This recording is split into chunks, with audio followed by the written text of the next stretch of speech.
नमस्कार साथियों, मैं सुदीप वाजपेयी, पूर्व प्राचार्य नवोदय और केंद्रीय विद्यालय जेएनयू आईआईटी दिल्ली और एनसीईआरटी शाखा आपका अपने इस चैनल में स्वागत करता हूं। साथियों, आज का जो टॉपिक हमने आप सबकी डिमांड पे लिया है वो है कि how to improve our English. अंग्रेज़ी भाषा को कैसे हम इम्प्रूव करें। आज इंग्लिश हमारी ज़रूरत बन चुकी है, ग्लोबल लैंग्वेज हो गई है। ऑफिस में, फील्ड में,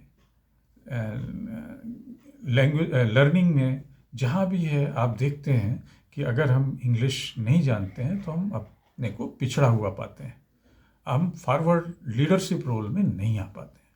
तो इसके लिए कुछ 17-18 टिप्स हमने तैयार किए हैं जो कि आप सिस्टमेटिकली अपनी लाइफ में यूज़ कर सकते हैं और अपनी लैंग्वेज को स्ट्रेंथन कर सकते हैं। तो सबसे पहला लेवल तो यही होगा, पहली स्टेज यही होगी लैंग्वेज लर्निंग की, कि आप अपना सेल्फ असेसमेंट करिए, लेवल जानिए, लेवल असेसमेंट, कि आपकी इंग्लिश किस लेवल की है। एक 5 साल के बच्चे की है, 10 साल के बच्चे की है, 15 साल के बच्चे की है। लेवल असेस करिए और then you set your goal. फिर अपना लक्ष्य निर्धारण करिए कि आपको किस लेवल तक जाना है इंग्लिश में। वंस ये सब कर लिया, देन आपको ये मालूम होना चाहिए कि लैंग्वेज लर्निंग स्किल्स 4 तरीके की होती हैं प्रोफिशिएंसी के लिए, जिनको शॉर्ट में हम LSWR बोलते हैं। L for listening, S for speaking, R for reading and W for writing.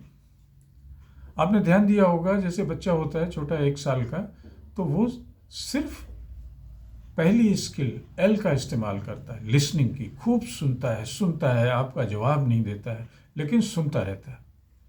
Listening के बाद सेकेंड स्टेज उसकी आती है S, स्पीकिंग की। फिर 1.5-2 साल का जब होता है तो वो कुछ बोलना शुरू करता है, क्योंकि उसने आपसे सुना, स्ट्रक्चर सुने, आपकी वोकैबुलरी सुनी और फिर उसने बोलना शुरू किया। LS, then R। फिर वो रीडिंग शुरू करता है जब केजी में जाता है। A for Apple, B for boy, पढ़ता है।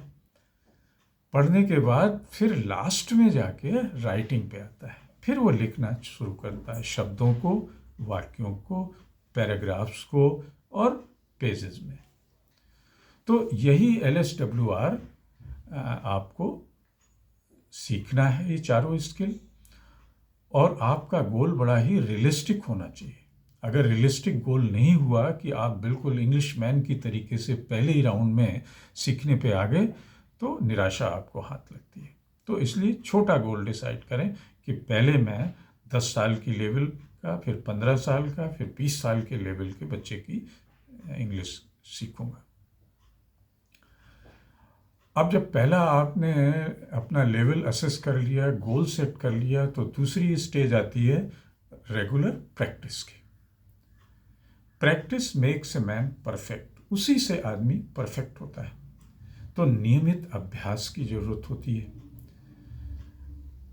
नियमित अभ्यास बहुत जरूरी है और इसमें कंटिन्यूटी बहुत जरूरी है। और कंटिन्यूटी के लिए you have to dedicate your time. कोई टाइम हर दिन निकालना पड़ेगा, 30 मिनट, 35 मिनट, 40 मिनट किताबें पढ़ने के लिए, इंग्लिश बुक्स पढ़ने के लिए, सुनने के लिए, वीडियोस, मूवीज़, पॉडकास्ट देखने के लिए। तो ये एक रेगुलर फीचर होना चाहिए आपकी प्रैक्टिस का। देन तीसरा स्टेज आती है इमर्सिव लर्निंग। इमर्सिव लर्निंग क्या है? उसी में खो जाना, इंग्लिश में ही सोचना, इंग्लिश में ही डे टू डे का अपना काम करना, अप्लाई करना उस लैंग्वेज को। और सारी डिवाइसेस आपका जितने भी हैं इंग्लिश में ले लेना, आपका मोबाइल, सोशल मीडिया, एप्स, सब कुछ इंग्लिश सेटिंग में कन्वर्ट कर देना। देन अगली स्टेज आएगी आपकी रीडिंग की, रीडिंग हैबिट।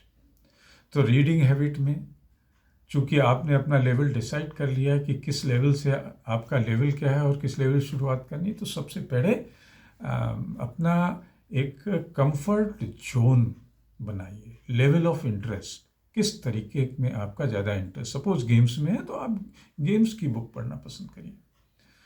बच्चों की किताबें सबसे पहले पढ़िए। सिंपल न्यूज़पेपर मंगाइए, न्यूज़ पढ़िए, आर्टिकल्स पढ़िए, ऑनलाइन भी पढ़िए। तो ये आपकी 4th स्टेज होगी।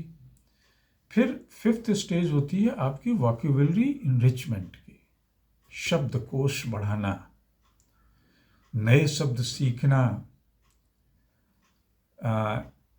ऐप्स पे जाना, तो उसमें जो है वोकैब्युलरी क्विज में भाग लेना, कठिन शब्दों को सुनना, एक अपनी लिस्ट बनाना इंग्लिश वर्ड्स की और उसको वीकली फोर्टनाइटली रिवाइज करना कि इनको याद करना उन शब्दों को। देन 6th स्टेज आएगी इम्प्रूवमेंट इन लिसनिंग स्किल, अपने कानों को भी तैयार करना उसके मुताबिक। कैसे? ऑडियो सुनना, पॉडकास्ट सुनना, ऑडियो बुक सुनना लेटे लेटे शाम को, न्यूज़ सुनना, इंग्लिश न्यूज़, इंग्लिश म्यूज़िक सुनना। तो ये आपकी लिसनिंग स्किल को बढ़ाएंगे। देन 7th स्टेज आएगी आपकी स्पीकिंग की, बोलने की। तो इंग्लिश में बोलना शुरू करिए, किसी के साथ या अकेले, whether you are alone, English बोलिए। प्रोनाउंसिएशन, राइट प्रोनाउंसिएशन सीखिए, कैसे बोलते हैं शब्द को, क्या टोन होती है, क्या पिच होती है, और फ्लुएंसी क्या होती है। टूट टूट के नहीं, टुकड़े टुकड़े में नहीं बोलने की हैबिट डालिए। अगली 8th स्टेज आएगी आपकी लर्निंग इंग्लिश ग्रामर, व्याकरण सीखना, स्ट्रक्चर सीखना, ऑनलाइन ऑफलाइन जैसे भी हो, ऐप के जरिए छोटे छोटे सेंटेंसेस लिखना, स्ट्रक्चरल मिस्टेक अवॉइड करना और लिखने का अभ्यास करना। 9th स्टेज आती है राइटिंग स्किल की, लेखन कौशल को बढ़ाना। तो राइटिंग स्किल में सबसे पहले छोटे छोटे निबंध, आपने जो डिसाइड किया है आपका लेवल क्या है, उस लेवल के छोटे छोटे निबंध लिखना, आर्टिकल्स की समरी लिखना, लेटर लिखना, और फिर छोटे से लंबे की तरफ बढ़ना। साथ में 10th स्टेज आएगी आपको language learning apps, websites, software, ये सब देखना, ढूंढना, पढ़ना, सुनना। अनदर 11th स्टेज आती है, और भी जब आगे बढ़ते हैं तो ऑनलाइन लैंग्वेज लर्निंग ग्रुप्स ढूंढना, जो कि अंग्रेजी में ही बोलते हैं, बात करते हैं, तो उन ग्रुप को ज्वाइन करना। ज़रूरत पड़े तो लैंग्वेज क्लासेस को ज्वाइन करना। अनदर स्टेज, अपने टीचर से, लैंग्वेज टीचर से बात करना। कल्चरल बॉन्डिंग डेवलप करना, 14 पॉइंट, कल्चरल बॉन्डिंग डेवलप करना। कैसे बॉन्डिंग डेवलप होती है? आप वहाँ की फिल्में देखिए, इंग्लिश फिल्में देखिए, इंग्लिश न्यूज़ देखिए, तो आपकी cultural bonding, pronunciation, tone, pitch, ये सब पता चलता है। और इसके साथ साथ सेल्फ असेसमेंट करते रहिए, आत्म मूल्यांकन जरूर करिए। चारों स्किल में कहाँ आपको समस्या आ रही है, किस पे अभी और जोर देना है, LSWR में चारों स्किल्स में किस पे जोर देना है, वोकैब्युलरी में क्या करना है, स्ट्रक्चरल उसमें क्या करना है।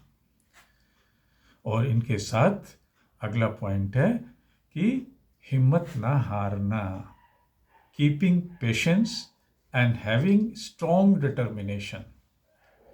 क्योंकि पेशेंस और डिटर्मिनेशन वो चीज़ हैं जो कछुए को भी खरगोश से आगे पहुंचा देते हैं, सफलता के पास तक ले जाते हैं। तो सकारात्मक रहें, आपकी जो लर्निंग है थोड़ी स्लो है, चिंता मत करें, एक दिन जरूर स्पीड में आएगी और आप सीखेंगे। और सबसे लास्ट पॉइंट है आपका पैशन फॉर लर्निंग स्पीकिंग। इसको पैशन बनाइए, शौक बनाइए। Style, English speaking, English learning, ये स्टाइल में लीजिए, शौक में लीजिए। लेकिन क्योंकि जब आप शौक में किसी चीज़ को ले लेते हैं, आपका पैशन बन जाता है, तो फिर सफलता 100% होती है। तो धन्यवाद। आज का टॉपिक इतना ही। आशा है आपके काम का होगा। तो चलने से पहले आपको एक बार फिर से रिमाइंड कर दें कि अगर आपने हमारे चैनल को सब्सक्राइब और शेयर नहीं किया है तो एक बार ज़रूर कर दें। जय हिंद।